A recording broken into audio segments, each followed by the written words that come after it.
Bandeko balandi bozomona biso tozali en direct ya domicile ya maman Tchala Mwana esika wapi tokoyeba kolanda koyamba to pe kolanda maman Karine kopesa biso mwa ndingisa mokie to pe koyeba mwa mokie par rapport ya mort ya maman Tchala Mwana. Maman Karine ke kopesa ngote. Bonjour. Bonjour maman.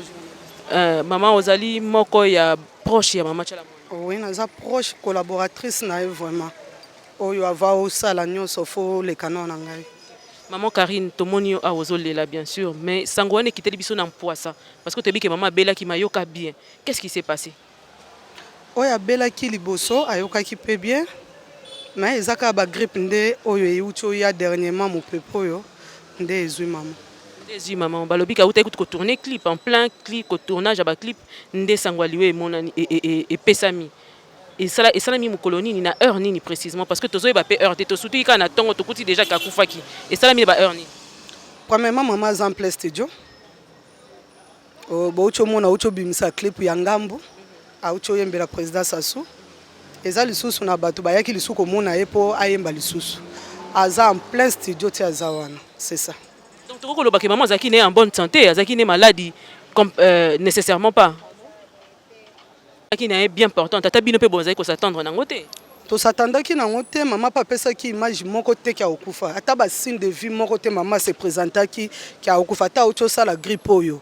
Précisément nga na auto zana maman na zalaka na maman na bengaka maman ba voice na ezawa. En tout cas que bomona signe moko bonga vraiment personnellement na moni ngote pa maman. Ezalaki grippe ezwaki ye abengi nga pe bisinga ke nazobela. Ezaka maman ko le kaka comme d'habitude. Lobi na ngwa benga na ye ayesinga bi grippe ngo esalenga mais ça va na meli docteur Col esili nango après 2 jours na oki papa Claude abenga maman zana Caroline côté ya ofida wana nini lisusu oka grippe ngo na ke wana plus de 2-3 fois maman nini grippe ngo ezo na mwa ba pema c'est ça c'est normal mazaki déjà soukir azaki kozwa bakisi siko ti akufi pe botikali koyeba te nini kaka grippe wana kaka grippe wana nde kaka grippe même to ke na hôpital to meki ba sali ba examen nyonso ba covid du tout ba pesi résultat négatif sikoyo corps ya maman kufeli wapi na Caroline kuna to ayo te ya kufi na hôpital o eza wana avenue ya Général Kassongo c'est ça siko corps ya maman eza wa eza na cinquantenaire programme to yeba on kaka mi ba fotoze la gouvernement. C'est pas à nous à décider, aux Zélandais gouvernement et décider parce que maman Zaki artiste musicien connu partout. Alors, bisonde to décider te gouvernement des Zawana. Tozo la gouvernement. Témoignage ni nozana ngoya maman. Ya malamu et belé surtout nga ils affectent munene ponanga ko père de maman. Na omona te na olobali. Maman tele maman ils affectent munene surtout ponanga ye. Nazalaki plus collaboratrice numéro 1 ya maman. Maman nyonso ya maman Zaki olekana maboko na ngai. Quand la minute au téléphone, on a depuis tongo bato bazo benga nazalaki lokola référence à maman nazalaki référence à maman depuis 4 heures papa Claude benga kinga ti siko na okoka te téléphone nga eza ko décharger pour la maman na éviter surtout pour nga vraiment na sali pecti munene na vie pecti munene na vie na yebi kezali pasi ya solo bandeko balandi nyonso bazali komona pasi na yo kasi moyen à poser des questions par rapport à studio, par rapport à le reste exact parce que écoute que ça la sika wa pe bongo kasi depuis tongo toye awa est-ce que ba musicien ba yé ba kitaki sur le terrain ezaka question à poser en passant kokita ou pas mais ba bengi nazui ba pel ya ba artiste presque belé ya minene pe hein ya ba minene ba bengi penza surtout lokolanga ba bengi pona ko vérifier si c'était vrai na confirmer bango oui c'est vrai c'est ça ce qu'on a pas passé place matin exactement ndo yakaka awa to tondo sangana quelque part matin ezakara awa pour le moment ouais merci maman merci maman une question de préparer maman Koufaki depuis kala mais bino famille bozaki informé te auto tanga kombo ya papa Claude balobi abombela ki famille bino famille boye bango ka nde na tonga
Beaucoup de souvenirs avec l'artiste Tchala.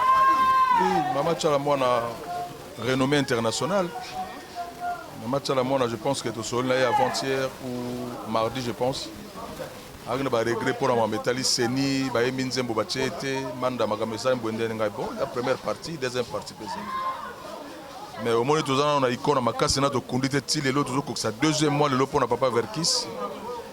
Et puis Mama Tchala Mwana, on a eu sur un moyen de respirer. Donc Tchala kufa boy oui nzela ya biso nyonso muda kotika la date mais Mama Tchala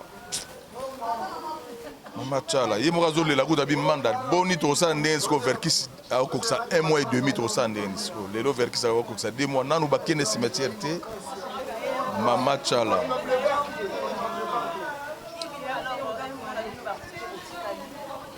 bon tout bon ça nzela je pense que mutu nyonso muta kotika la date biso nyonso tokoleka nzela mais tobongisa nzela surtout na baye oyo bayeli biso guerre na musique ya monde ya guerre te monde ekomi trop ya guerre bato bakolakisa biso bamoyen na bango maintenant moyen boye sikoyo moyen bamama boye match ala mona aza moyen ya niveau donc je pense que leo tokoloba baartiste bayebaka eza nzela ya biso nyonso mais fo moko na moko amilengela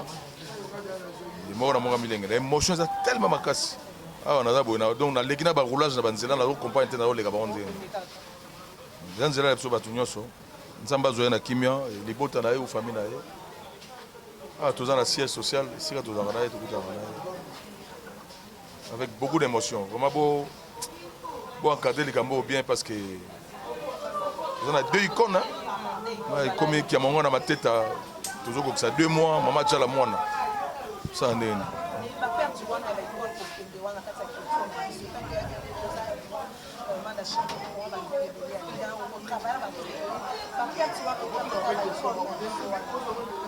bon abanzi congolais dirigeants congolais bayeba ko encadrer artiste na bango dirigeants congolais bazosala makambo na bango mingi pour intérêt na bango personnel biso to artiste to pesaka poids makasi na gouvernement nyonso na mboka oyo mandat nyonso ya kaka biso artiste to pesaka poids mais on dirait to sala ka bango na ba famille na bango parce que Mama Tchala mona ko benga te pour bananga na na pasi manda na mbongo te seni sali nzembo ba tchenga na yemba te moni donc passe so passe a été je pense que ba encadrer biso l'état encadrer biso parce que biso za l'état te biso za ba musicien l'état encadré biso ba liwa oyo ya ba subite comme ça parce que on n'est pas encadré mais nzela biso nyonso je pense émotion za tellement makasi nzamba zoyer kaka nzamba zoyer bon d'abord nde dozala to kana Mama Tchala mona to kana Mama Mbilabel o to benga Cléopâtre na sima na bango tilelo ndere bakanga clair parce que tilelo dozana bon surtout bi moko te mabe tozana quand même ba maman ba sœur na biso Cindy bazomba pa ya Kofi ba mese ba tika na bango azongi ne poto oui maintenant mais ba pesa biso oyo bango ba pesa quand même mais bon ya nzela bonto nyonso courage belé na libota ndenge na zui micro pa na bino brisque courage de bien les musiciens congolais, tous à la uni. Je pense que Moutaro tika la zati. Mais le gars Moutaro tika la zati, bayo bayo la rapso mbilinga mbilinga. Comme si musique on dirait guerre, il y a des rébellions kuna na est, va comprendre. Et dans moi je pense, bayo bayo na polémique belé belé, bah je m'en maille les belé parce que polémique n'a pas qu'on a besoin de maman. Si l'on a besoin de aucun on est. Donc minga rolobaté toi na émotion. Tant on a émotion, bosso dans le biming na bamiko na bino et aux amalam penati. Mais beaucoup de courage, l'artiste c'est tous à la bomoko. L'État était la biso de que l'État a la charge à osarnaté na moya lelo. L'État a un problème sérieux, ba na ba charge na bango lourde de ben na lourde. Mais l'artiste bazaka na banda kuna bango nyos. L'artiste bazaka na banda kuna bango nyos. Ba kipeka ya papa Verkis ke mongana, ba kipeka ya mama Tchala mona oye brusquement. Mais ba encadrer biso na bomoyi. On n'est pas encadré. Voilà. Lui, le chef d'orchestre. Ah, ok. Le chef d'orchestre du groupe Dynastie Moutouachi de Mama Tchalamouana. Pardon, c'est lui qui? C'est lui qui est le chef d'orchestre actuellement. C'est lui qui est le chef d'orchestre. Il est vraiment émotionné, donc il n'arrive même pas à parler. Ah. C'est un peu de comprendre. Ah, merci. C'est lui le chef d'orchestre. Depuis quand on a Dynastie Moutouachi? Ça fait combien de temps? 13 ans.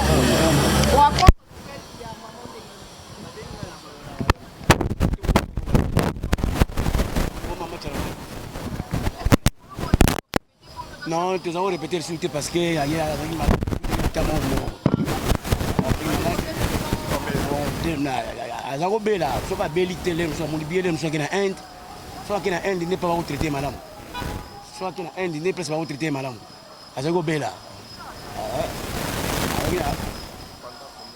en tout cas, Bélimingi, déjà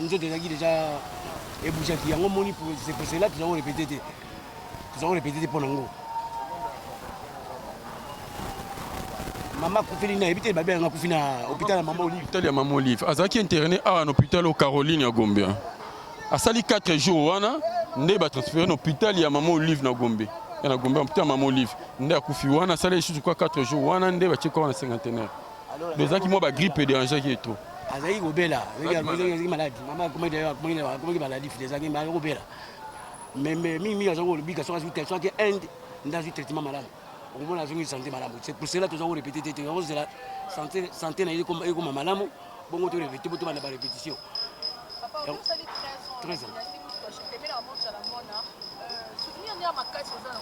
Dans un souvenir, il y a Amour Singa Bambogue Bilé. Bambogue Bilé, la Tamboli, donc la Tamboli Afrique. Bon, voilà, ça va comme la gagne.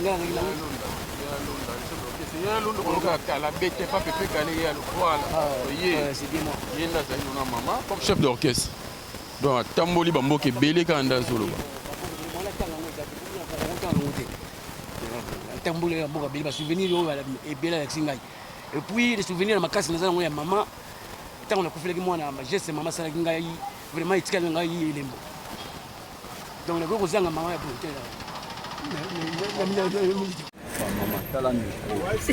L'équissa.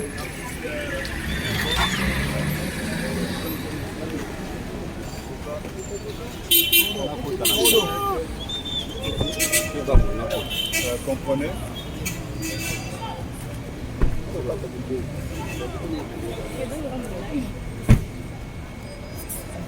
Il y a besoin de Simon Pied. Pardon? Oui.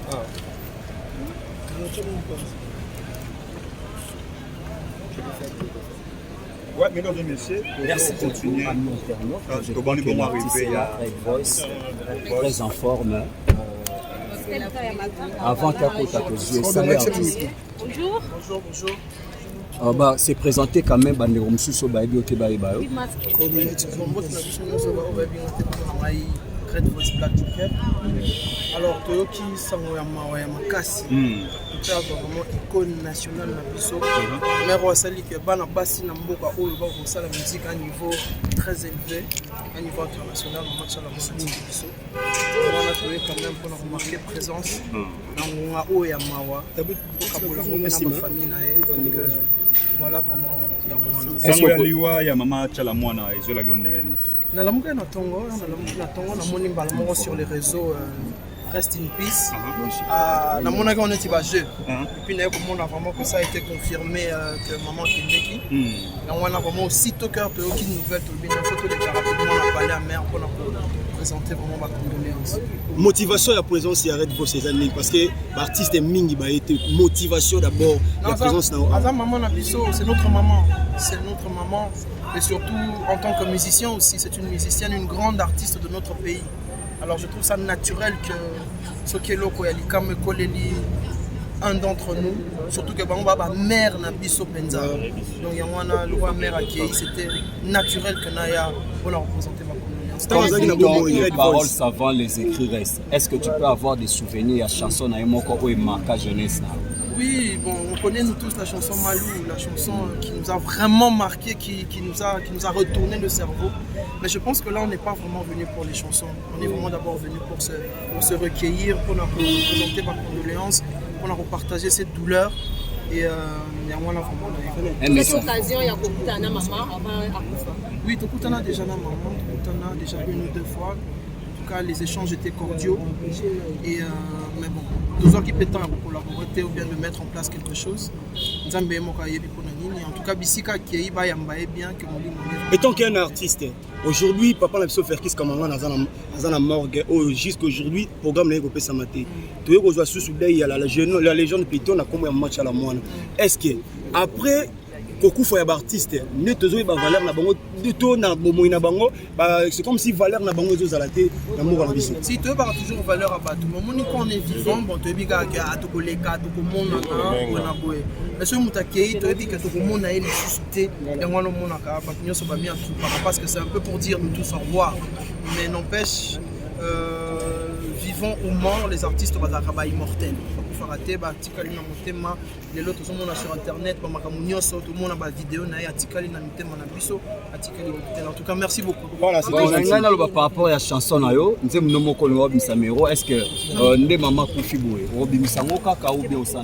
en tout cas, tous sont là, on est en train de voir. En même temps, c'est vrai que toi, on Matanga, et en même temps, il faut continuer à alimenter l'industrie musicale. Donc, n'empêche, on est toujours là pour se recueillir avec maman. Donc voilà, l'un n'empêche pas l'autre. Le plus important, c'est d'accompagner. Au moment où il y a obsèque, pour prêter main forte. Et puis bon, nous, on doit continuer aussi à travailler. Merci. Merci beaucoup. Merci. T'as ce photo sur la Ouais. Oui. Bon souvenir, mauvais souvenir. Ah, bon, tu as photo pour nous. Ana sécurité. Ngai trahison. Ngai na trahir Kabila. Na nini epai wapi emkoloni na yembela yete pona nini Kabila azalaki mokonzi ya mboko, même pas mokonzi ya mboko oyo na yebi akabila avant akoma président de la République nako lobake basala nga penza honneur te.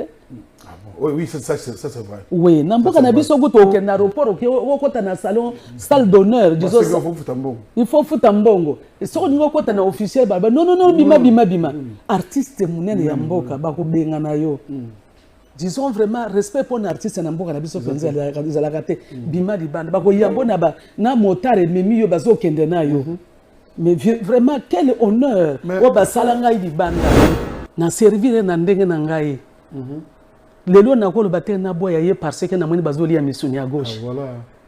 Nako boya était parce que pas biso ko dia matembele. De longwa te. Na ko longwa jamais na ko longwa te moto azana équipe na ye. Moto azana oya ye vie privée. Soki balobi ke Léopard aza ko beta. Biso on soutenir Léopard te. Si. To soutenir Léopard. Mais soki match esili. Moto azana équipe na ye. Mais qu'est-ce que ça a à voir? Union sacrée. Non, union sacrée ne renonce à nini. Et ngai na koyebiso que je suis kabiliste à 100%. Nazakaka. Et na kozalaka. Le baso Kabila boyinga benga na oboya yete pourquoi? To swani to bundi. En tout cas na koyebisa mwana chango. Apo nzembo na oyembela. Nzembo no za kosala commentaire. Moko na yebiso nzembo na. Soukate. Mais quand on a comme na Kinshasa, je ne savais pas quoi faire, où aller. Dans la télévision, c'était à cette époque-là. Voilà, année à peu près. 76, hein. Ok. Dans mon télévision. Non, dans mon télévision, Rochero, Nabana Nyoyo, comment elle s'appelle, danseuse. Bueno, ngapi le kwa na bina mutu ashimakasi loketo. Ngapi na ko bina pe ba usala pe biloko. OK. Bazo pexera non. Ko kende te makambo soni, c'était pas facile. Et dans ce même groupe là, on avait les solistes Suzy Kaseya, que je salue en passant, les grands maestros. Et Nabandi Kolobane, mais le Kola Yosa Kasaye. Est-ce que vraiment yon de konanga toko travailler te habiter à Makamaginde Wate, il faut que bande musala. Oui. Babando